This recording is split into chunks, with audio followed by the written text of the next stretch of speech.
Hey everyone, today I'm going to be doing a video talking about using shotguns for home defense. I'm going to talk about some of the misconceptions, some of the pros and cons, talking about how to set up your shotgun, some considerations there, how to choose ammo, and kind of some of my ideas around storage and how to safely use those firearms.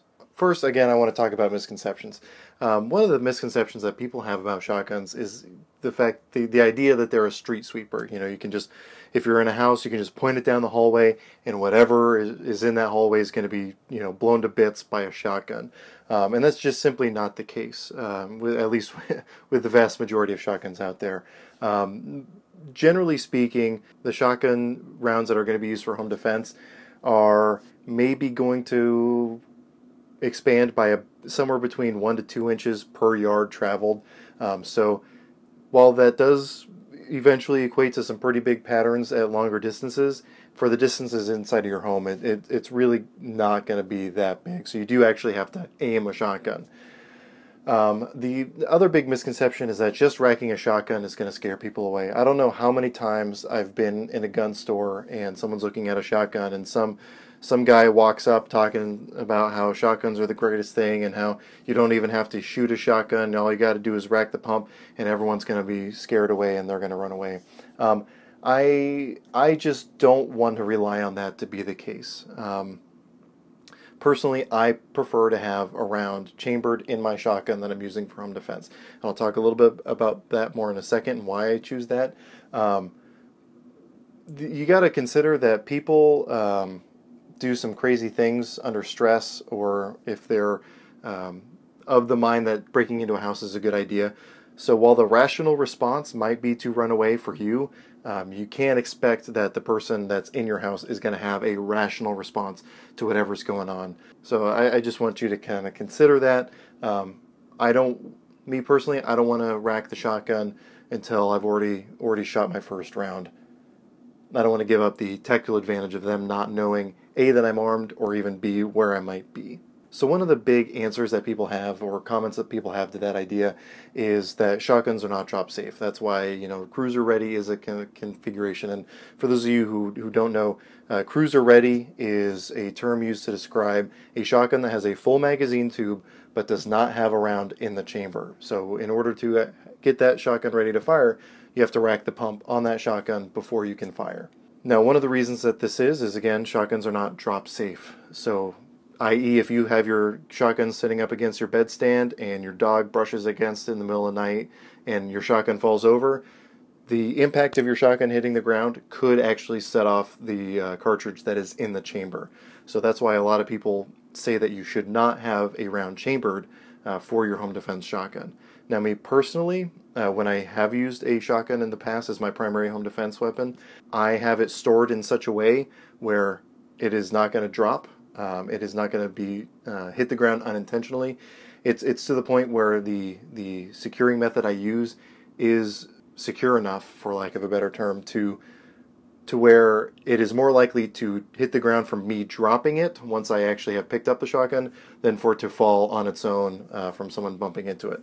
Don't exactly want to go into exactly how I have my home defense gun set up, but you can look out there. There's a lot of great resources online on how to securely store a firearm in your home, even one that is loaded. So that's kind of personally why I choose to have a round in the chamber and why I feel comfortable and confident with a round in the chamber versus cruiser ready.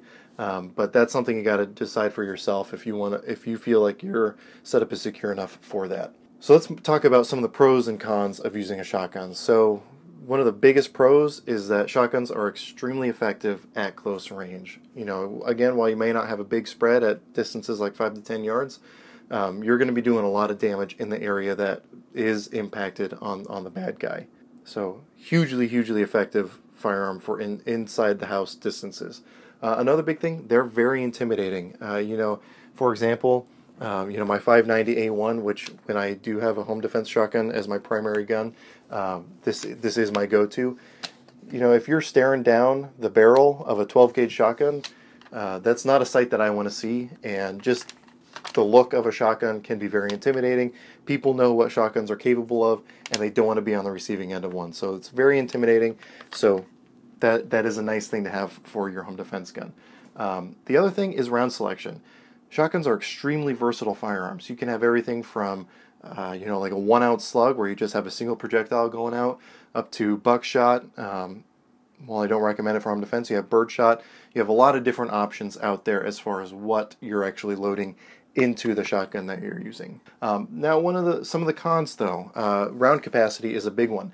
Now, this 590A1 has a 20-inch barrel, so I have an 8-round magazine capacity plus 1 in the chamber, so 9 rounds, and this is going towards the higher end of your round capacities on shotguns. If you're using something that's also set up for hunting or something like that, you might have at a maximum 5 rounds plus 1 in the chamber. Some shotguns even less, so that's something to consider when you're choosing your shotgun that you're going to be using. There are some caveats to that, which I'll talk about in a second, but generally speaking, your round capacity is going to be a disadvantage. But realistically speaking, you're hopefully not going to need 8 or 9 rounds of 12 gauge in order to eliminate whatever threat there is.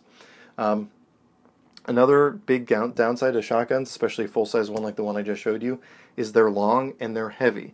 A long firearm is not ideal for inside your house operations. Coming around a corner or anything else like that, that firearm is going to be exposed long before you, so if someone is hiding around a corner, they can grab onto that shotgun, try to disarm you of it. Not ideal. And they're heavy, so if you're holding it up for a long period of time, I've taken classes with that 590A1, and I'll tell you, after a full day of shooting, holding that gun up, it's better than a workout. So it's definitely something to consider, the hefty weight of a full-size shotgun like that. Another one, they can be slow to fire. Now there are, again, caveats to that. There are semi-auto shotguns out there, but I'll talk about that a little bit more later. But generally speaking, if you're talking about just a pump-action shotgun, it's not exactly going to be the fastest thing to fire, especially if you're using full power defense loads. The recoil that you're experiencing with those type of loads is going to take a little bit longer for you to get those follow-up shots, get your sights back on target. So some pretty impressive pros, but also some pretty negative cons. So you kind of got to weigh those out for yourself and what you prioritize as far as what you're going to be using for home defense. Now, some of the caveats there, some of the things that can kind of adjust some of those cons or even some of those pros. For example, there are shotguns out there like the Kel-Tec KSG that are bullpup style shotguns that have a 2 magazine tubes. So this thing with just standard 2 3/4 inch shells has a magazine capacity of 14 plus 1. So that is really, really impressive as far as 12 gauge shotguns go. Now, me personally, when I bought this, I had intended it to be a home defense shotgun. However, through my testing and use of this, I don't feel comfortable with its reliability using it as a home defense shotgun. I've had a lot of issues. Hopefully I'll be doing a review of this in the future and kind of going into those a little bit more in depth. So while you might be getting pretty impressive round capacity and great length for using inside your house, it's not one that I would necessarily trust my life to, at least not this one. There are good ones out there, but me personally, that's not where I'm at with this one. Another option out there for a shorter style shotgun is your pistol grip only ones. I believe that it's called the Mossberg Persuader. If it's wrong, I'll make a note of what it's actually called. Or you can go into the AOW or SBS route. So this right here is an NFA registered AOW or any other weapon. So basically this has a shorter than an 18-inch barrel, but still with the barrel length and the overall length makes it fall into the AOW category. So you're paying a $5 tax stamp, but you're having to wait for your NFA paperwork to clear, which can be months. It's pretty bad right now. But this is a very nice short package. However, you're dealing with a 5-round magazine tube, so your capacity is going to be somewhat limited. But also, these things are extremely hard to shoot accurately. And they're also not pleasant to shoot. Because you have such a lightweight system here, and you don't really have good points of contact. So a standard shotgun, you got 4 points of contact with your cheek, your shoulder, your firing hand, and your support hand. With this, you have at most 2 points of contact. And holding up a shotgun out here to try to use the sights effectively, and you're just kind of dangling this gun out here in no man's land, makes it really uncomfortable to shoot and makes it extremely difficult to get fast follow-up shots. So while these might be great as far as length goes, it's not necessarily ideal for, you know, being effective, I personally think. Because again, you're not going to be very accurate, and I don't know about you, but inside my house, I feel like that's where I need to be the most accurate, so I don't hit anyone that I don't intend to. But something to consider. Now, a way to alleviate that is to go the SBS route, or short barrel shotgun. So if you took this exact same shotgun and then put a standard stock on it, then that would fall into the SBS category. Unfortunately, that's a $200 tax stamp plus the wait time, but that does give you 4 points of contact. It's going to be a lot easier to manipulate quickly, and you're going to be able to actually get a solid cheek weld and get accurate shots. So something to consider as far as what kind of shotgun you want. Now, another big category of shotguns out there is the semi-automatic shotgun. So the big thing with semi-automatic shotguns, though, is reliability. Now, I know there are a lot of really high-quality shotgun manufacturers out there who make extremely reliable shotguns, but that's really something you got to test out. If you do plan on using a semi-auto shotgun, make sure you function test it. Make sure that it shoots the loads that you're going to be using for home defense before you actually start trusting your life to it. All right, so how should you set up your shotgun? Once you've decided on your shotgun, how should you set it up? The biggest recommendation I have as far as a home defense shotgun, really a home defense any gun, is you need to have as many passive things as possible. So what do I mean by that? So you're going to be super tired. Like if you wake up 3 o'clock in the morning, you hear glass shatter or something like that, your dog starts barking. You're going to wake up. You're probably going to be super groggy. You're not going to know what's going on. You're going to be tired. You're going to, once you think that someone might be in your house, your heart rate's going to go through the roof. You're going to be nervous. You're going to have adrenaline going through. So you're not going to be thinking as clearly as you would on a nice sunny afternoon where you're going plinking with your buddies. So because of that, if you have a red dot that you need to turn on, you might forget to do that. If you have any sort of crazy safety on there, or if you do cruiser ready, you have to remember to make sure you rack that first round, because again, you're not going to be thinking clearly. So I want as many passive things as possible. So for example, on my 590 here, again, which if I'm going to be using a shotgun for home defense, this is going to be it. I have put an XS big dot front sight on it. So this gives me a great night sight that's going to be really big, easy to see, and it's going to be illuminated at night. So I don't have to think about turning anything on in order to properly use my sights. If you use a red dot, there's nothing wrong with that. However, you need to make sure it's one, I would recommend one that you can leave on, something like an aim point or even some of the clones out there, something that you can leave on for years and not have to worry about actively turning it on. If it's one that you have to actively turn on, that's something that you might forget to do when your heart's pounding and you have no idea what's going on and you're trying to figure it out. So night sights, I think, is a huge thing. Another thing, lights. I think a light is absolutely necessary for a home defense gun of any sort.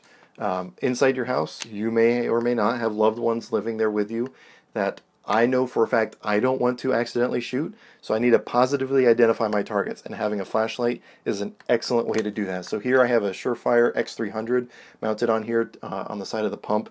Now, the nice thing about this is when I'm holding it with my firing grip with my dominant hand and my support hand here on the pump, all I have to do is just push forward on that little tail cap, and it's going to do momentary on. If I do want to leave it constant on, which I probably won't, all I have to do is turn it, and then I can easily turn it back the other way. But it's really easy to just push it while maintaining my constant grip. So I really like this setup. So again, I need to be able to positively identify my targets, so I need to have a light of some sort on that shotgun. There's many different ways to set up a light. This has just worked for me, so I like this setup myself. Now, another thing is a sling. Now, you don't have to have a sling. Personally, I like having a sling on a home defense long gun, so whether that be a rifle or a shotgun, I like having a sling personally. So in case something's going on with a family member or anything like that and I need to put 2 hands on them, I'm not giving up control of my firearm. It can just be slung at my side, hanging there ready for me to grab it again if I need it at a moment's notice. I don't want to give up possession of the shotgun. I don't even want to lean it against the wall or anything like that in a home defense encounter where I don't know what's going on. So a sling is something I recommend. Anything beyond that is up to you. Personally, I like having a side saddle with extra rounds on the side, also with different types of rounds, so which takes me perfectly into the type of ammo that I carry. So Personally, in the tube, and in the chamber, I have double op buck. I'll talk a little bit more about why double op buck in a second, but I have double op buck in the tube and in the chamber, and then I also have 4 more rounds of double op buck on the side, as well as 2 slugs. So this gives me the ability to have shots that are going to spread a little bit, or if I need to be a little bit more precise, I have slugs sitting here on the side ready to be brought into action, so to speak. So that's how I personally have mine set up as far as ammo, but it is always nice having other types of ammo as an option on the side, or just extra rounds on the side, period, especially if you have something like a 5+1 or less capacity on your shotgun. So let's talk about why I choose double op buck. So double op buck, generally speaking, if you're getting a standard 2 3/4 inch shell, which is the standard out there for 12 gauge, in a double op buck, you're dealing with 9 pellets of 30 caliber or 930 caliber BBs essentially. I think it's actually 32 caliber. So that's basically like shooting someone 9 times with a 9mm with one pull of the trigger. Granted, you don't have the same penetration as 9mm, but 9mm size bullets, 9 of them with one pull of the trigger. I like that. Some people think that double op buck has a tendency to over-penetrate too much, so that's something to consider if you especially live in an apartment or a place where you're really close to neighbors. That's not necessarily something I have to worry about where I'm at, but if that's something you have to consider, then maybe double op buck isn't for you. So you can move on to something like a number 1 buck. So you get more pellets, but the size goes down. So now we're talking exactly 30 caliber BBs at this point. So again, you have more BBs, but they're smaller, and they're going to penetrate slightly less. If again, number 1 is too little of a step, maybe number 4 is a good choice for you. 4 is really popular. Number 4 buckshot, super popular because it kind of finds that middle ground of not being too small. They are 24 caliber BBs, and usually you're dealing with something like 16 of them. So that's sometimes more. So that seems to be a good compromise for a lot of people, and you really don't have to worry too much about over-penetration with something like a number 4 buck. Now with slugs, obviously you are only having to worry about one hole, and that one hole will penetrate really far, so that's again something to consider. Now, one of the reasons that I personally have slugs on here is not only if I have to take precise shots, but if I have to take shots at extended ranges. I personally think, it is my personal opinion based on the testing that I've done and the shooting that I've done with these shotguns, that I don't want to use any sort of pellet style shot beyond 25 yards. Beyond 25 yards, that pattern has spread out to the point where I know for a fact that at least some of those BBs are going to go past my intended target, assuming that I get a good solid shot.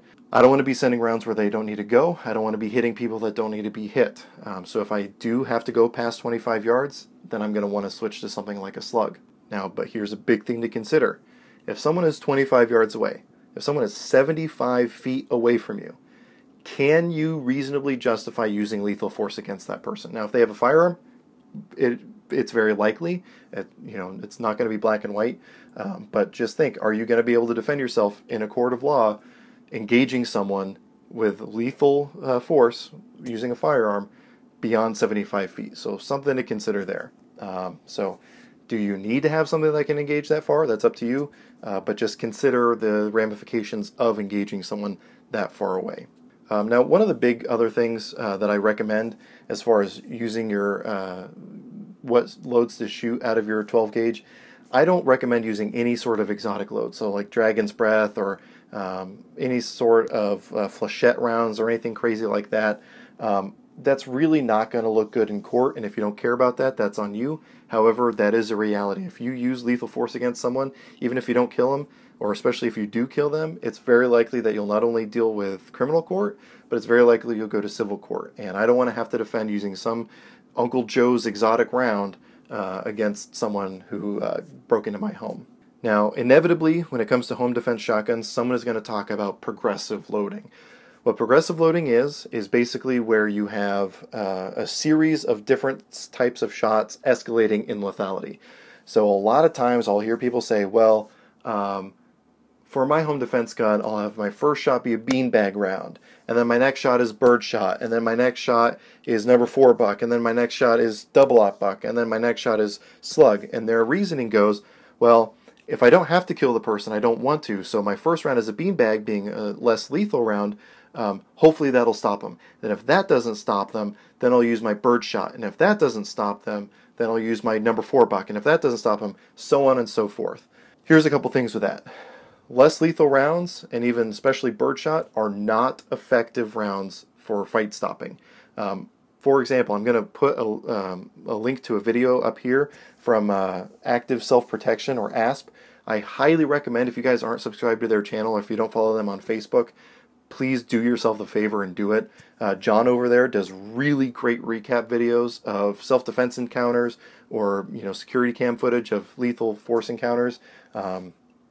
And he's very, very gifted at breaking those down and kind of pulling out and digesting what lessons can be taken from there. So I'm going to put a link again to that video up here, and some links in the description. But there was a video out of, I think it was a school up in Washington, where a guy with a full-size hunting shotgun, so full-length barrel and all that, engaged a woman with birdshot at maybe 10 feet at the most. And she was able to walk away from it seemingly just fine. It didn't put her down. She just kind of was stunned for a second, trying to figure out what was going on, and then was able to walk away just fine, or more or less just fine. So to me, that is a very good example of why birdshot is not a good fight-stopping round. I don't want to trust my life to birdshot. Well, you may say, well, if the birdshot doesn't stop them, then I have a heavier round behind it. But here's another thing to consider. In your house, at a maximum, you might be dealing with 10 yards. So you might, at your very luckiest, have 30 feet between you and the bad guy. Most likely going to be much closer. Are you going to have time to go through 3 or 4 rounds to get to one that might actually stop that person? If that person sees you with a gun and they start coming straight at you, and you start pumping away, are you going to be able to get through those 4 rounds fast enough to put that person down? And if you are going to be going through those 4 rounds to get to one that'll stop them, why not just use one that'll stop them right away? Then you don't have to worry about cycling through those 4 rounds. And now your gun is empty in case there's another threat. So that's why I think progressive loading is a bad idea. Also, people lose track of where they're at. So, if they're dealing with one threat and then they have to move on to another, well, what do I have next? Is it birdshot or is it slug? Especially the people who like to alternate, they'll do 1 round slug, 1 round buck, 1 round slug, 1 round buck. Are you going to remember where you're at? I guarantee under stress, you will not. You may think you can, but trust me, under stress, all that stuff goes out the window. So again, some things to consider there for progressive loading, why I don't think that it's a good idea. So finally, I kind of want to go to the responsibility aspect of this, and that's proper storage of your home defense shotgun. Again, if you do want to keep your gun with a round in the chamber, make sure you have some sort of secure storage device or system to make sure that that gun's not going to accidentally fall over. If you do want to keep your gun out, say next to your bedstand or whatever, if you decide to go cruiser ready, then that's not a bad idea. That's something, again, on you for you to decide what you feel comfortable with and what you think is safe for your specific situation. But one thing I want you to consider is, felons are not legally allowed to buy firearms. That does not stop them from getting firearms. A lot of times where they get their firearms is stealing it from law-abiding citizens who don't store their firearms properly. So if you do have a gun by your nightstand before you go to bed and it's there when you wake up, my personal recommendation is, as soon as you wake up, as soon as you leave your room, especially if you have kids, that gun needs to go straight into a safe or somewhere where only responsible parties can get to it. So if you like to have a handgun in your nightstand, I'm not going to say that there's anything wrong with that. However, once you get up and once you start getting ready for the day, that gun either needs to go into a holster that you're using for that day or it needs to go into a safe. I do not recommend people leaving their guns out in the open. Even if you don't have kids around, it's just not smart, because if a bad guy walks in, you're just basically gift wrapping that gun for them right there, making it easy to get to. So I highly recommend having some sort of lock or safety device to make sure that that firearm is only accessible by people who are authorized to access it. To put it simply, no one should be closer to your own loaded gun than you are, whether that be your kids, a burglar, or what have you. So really, that's my thoughts as far as home defense shotguns. I plan in the future on doing a video talking about how different shotgun loads spread at different distances, things like buck and ball, double op buck, basically how those rounds behave out of different shotguns. Down the line, once I have a little bit more resources, I plan on doing penetration tests to show what things will do through drywall and through insulation and all that. So be looking forward to those in the future. I have no timeline on that, so I have no idea when those will be coming, but that is something I plan on doing in the future. Again, if you don't follow Active Self-Protection on Facebook or YouTube, I highly recommend you do. Tremendous lessons learned there. Again, John is a master at pulling out the useful information there. If you have any questions, comments, concerns, feel free to throw those in the comment section below. I try to stay on top of those as best as I possibly can. But as always, I hope you're able to get something out of this video, and I really do appreciate you watching.